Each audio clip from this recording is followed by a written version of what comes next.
God must be your advocate. ઈશ્વર તમારો વકીલ હોવો જોઈએ. બસ પછી તમારા દરેક અદાલતી મુકદ્દમાઓમાં તમારી જીત નિશ્ચિત થઈ ગઈ. એટલા માટે નહીં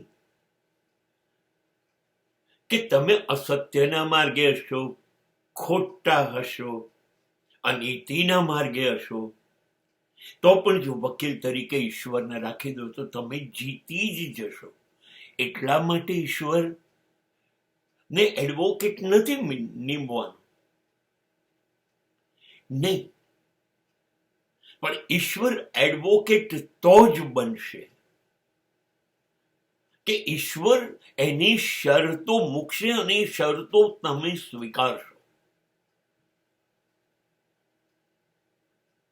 અને એ શરત મુજબ જો તમે તમારી માહિતી હશે, તમારો કેસ હશે, તો ઈશ્વર લડશે.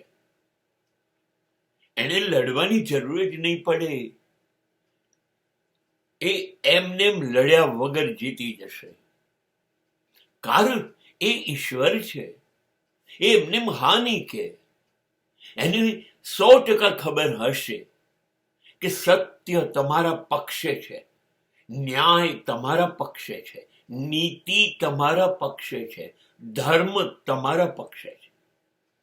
આ બધા તમે ચૂક્યા નથી.